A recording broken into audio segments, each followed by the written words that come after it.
Hello everyone, a very warm welcome to all the students who are interested in learning C++ with Nimisha Verma.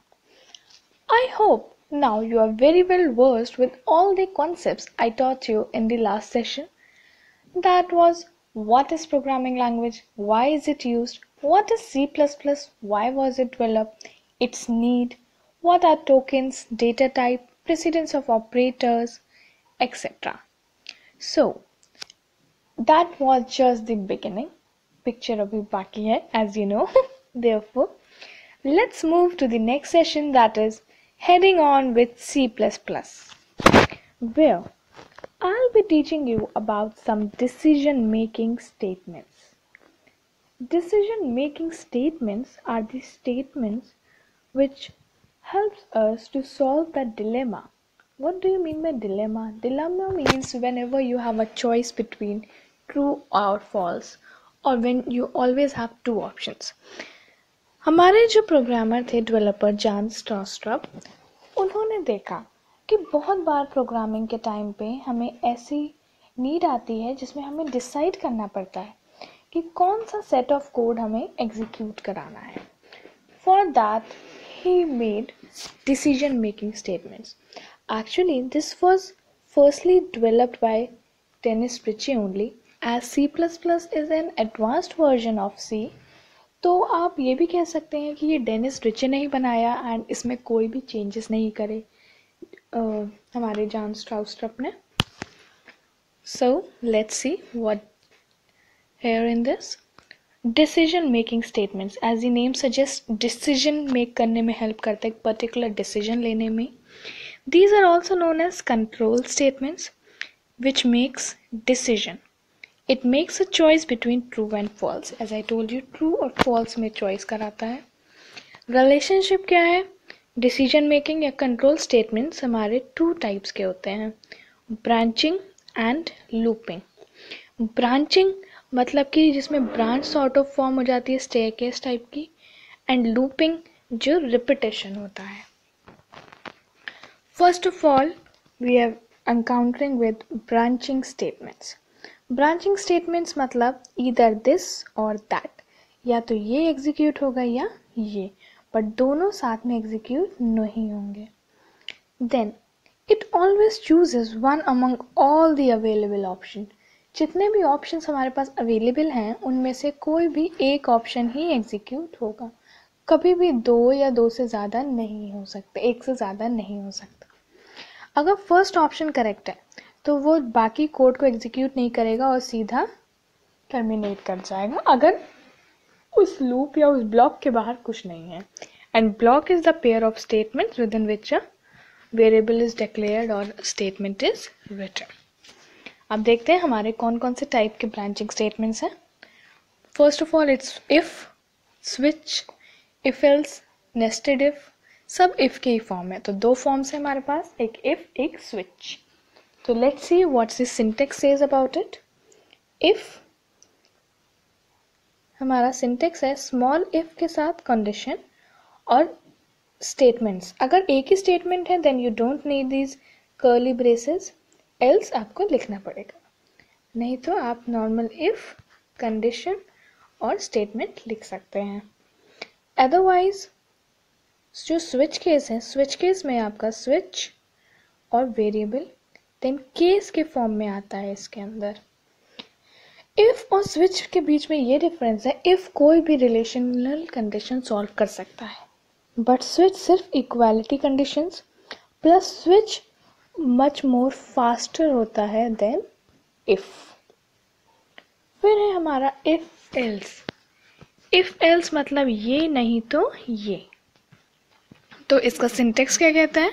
Small if, condition, statement और उसका true case, मतलब जो condition true होने पे ये जो case वो होना है एग्जीक्यूट. एंड एल्स इफ के अंदर फॉल्स केस मीन्स अगर कंडीशन फॉल्स हो जाए तो कौन सा स्टेटमेंट एग्जीक्यूट होना है. सो इफ के ये जो स्टेटमेंट्स हैं ये तभी एग्जीक्यूट होंगे if this condition is true. Switch में ये जो भी आपका वेरिएबल है उसकी वैल्यू जिस भी केस से मैच करेगी वो केस एग्जीक्यूट हो जाएगा।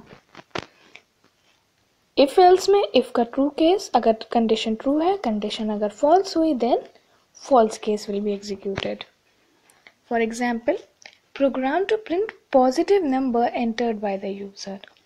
मतलब अगर हमने 0 से ज़्यादा कोई नंबर एंटर करा है तो वो हमें पता चलेगा। अगर यूज़र नेगेटिव नंबर करता है तो वो स्किप हो जाएगा।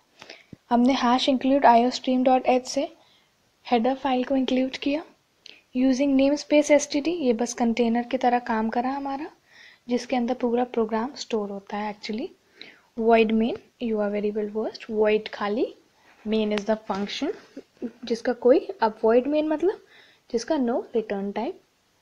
starting declaration of variable num, C out मतलब हमने प्रिंट कराया enter an integer, and C in मतलब वैल्यू एंटर कराई नम की। अब हम चेक करेंगे क्या नंबर पॉजिटिव है। नंबर पॉजिटिव कैसे चेक होगा? If number is greater than 0 then print कर दो आपने पॉजिटिव नंबर एंटर किया, नहीं तो ये वाला स्टेटमेंट हमने एक एक्स्ट्रा स्टेटमेंट लिखा है जो हमेशा एग्जीक्यूट होगा ही होगा, चाहे कंडीशन ट्रू हो चाहे नहीं। सेम प्रोग्राम का थोड़ा सा अलग फॉर्म है। इसमें हमने अगर नंबर हमारा ग्रेटर देन इक्वल टू 0 आया तो हमने प्रिंट तो कराया it's a positive number, but नहीं आया, अगर ये कंडीशन फॉल्स हुई तो हमारा ये पोर्शन भी प्रिंट होगा that it's a negative number. Like एक इंटीजर आया -4 तो आपने एंटर कर दिया you entered a negative integer. अब हमारा नेक्स्ट टॉपिक, और this topic is also very important part of decision making statement.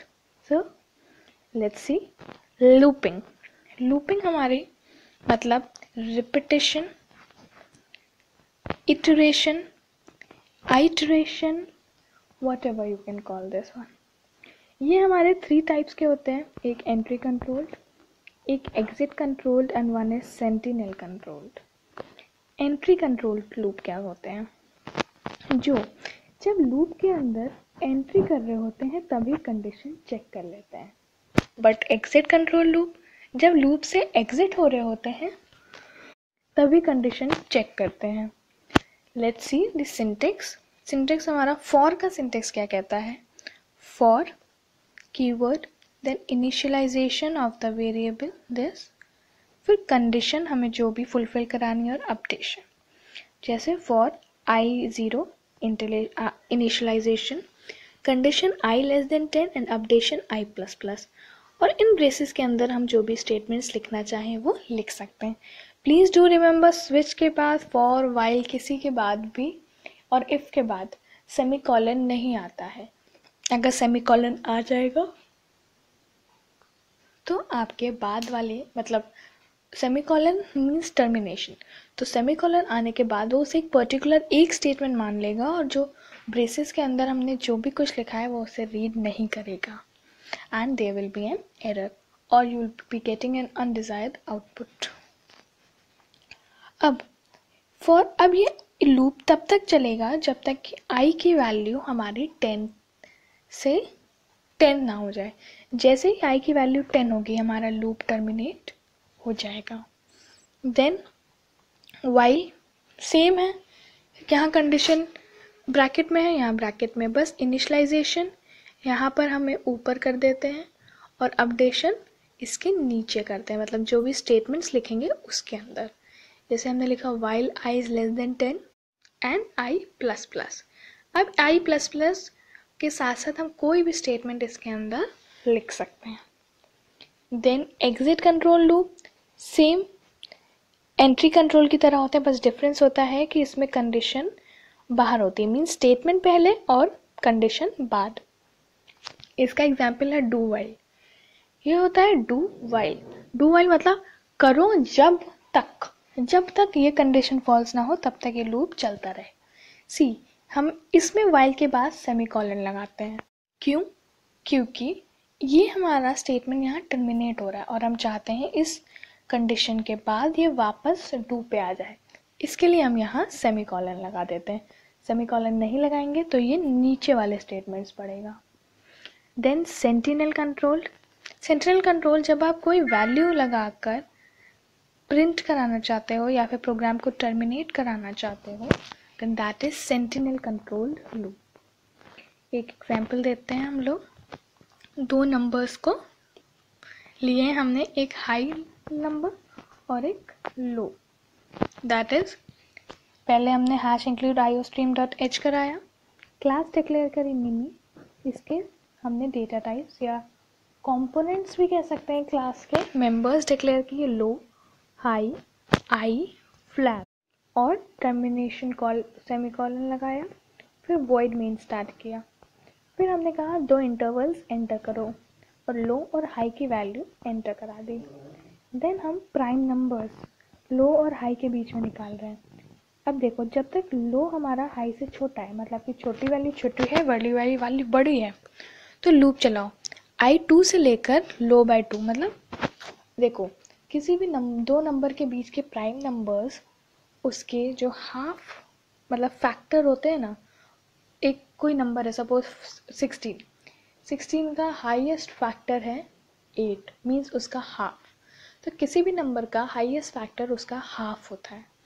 अगर 2 से लेकर उसके हाफ तक का कोई भी हमें फैक्टर ना मिले, इसका मतलब वो प्राइम नंबर है। तो हमने कंडीशन लगाई है, अगर लो मॉड आई इज 0, मतलब कोई फैक्टर मिल जाए, तो फ्लैग की वैल्यू 1 कर दे, ब्रेक कर दो। ब्रेक कर दिया, अगर हमारी वैल्यू ब्रेक हो गई तो प्रिंट करो। अगर फ्लैग 0 है तो हम लो को प्रिंट करा देंगे, नहीं तो हम क्या करेंगे, लो की वैल्यू ऐड करेंगे, प्लस प्लस करेंगे, और फिर ये लूप वापस से चला देंगे। ये लूप तब तक चलेगा जब तक कि हमारी लो की वैल्यू हाई से बड़ी ना हो जाए। I hope you enjoyed today's session and I was able to make decision making statements very simple and easy for you. So don't forget decision making statements जो decision लेने में help करें। दो types के branching, looping, branching if else switch, और looping entry control, exit control, sentinel control। entry control loops हमारे while और do while, exit control वो while और for are entry controlled, exit control do while, और sentinel control जब कोई number लेके हम उसे टर्मिनेट कराते हैं लूप को। Okay then, tata, bye bye, enjoy yourself and keep coding. Thank you.